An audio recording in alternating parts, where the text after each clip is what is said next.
Shankar, and in today's class I will discuss about the topic of vaccination. This topic belongs to chapter 8 of a standard 12 NCERT book.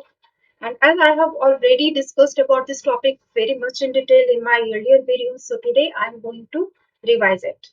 And for that reason, it will be a short video. Okay, so let's start our class.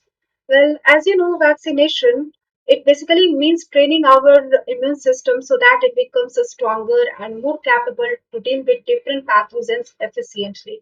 The pathogens that cause different types of diseases.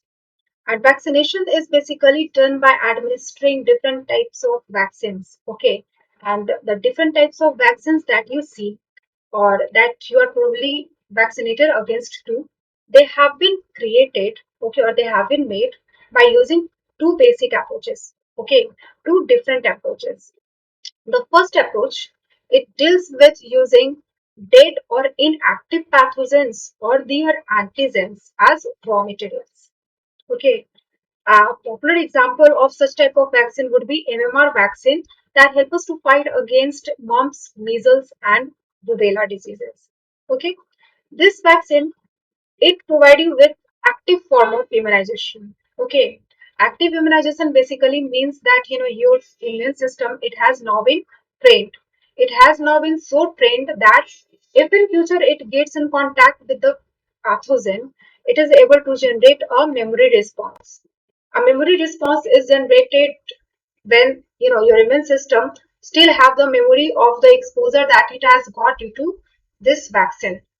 Okay, so as your immune system, it has this memory that it has been exposed to this pathogen. So now when it is actually getting exposed to it, it is able to deal with this pathogen more efficiently. It is able to recover from the disease faster and it shows less symptoms.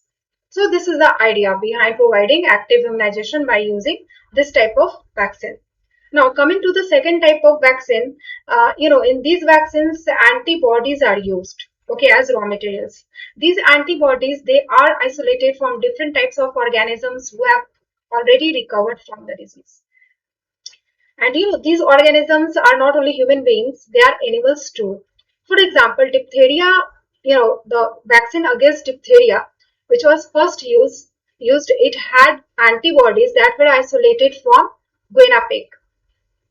Okay, so what actually happens is that in these type of vaccine, okay, as antibodies that have already been prepared in another organism, they have been used. So this type of vaccine is not able to provide us with active form of immunization. It rather provides us with passive immunization, and the passive immunization, it generates no memory, okay, because it doesn't train our immune system. It is not long lasting, it is temporary.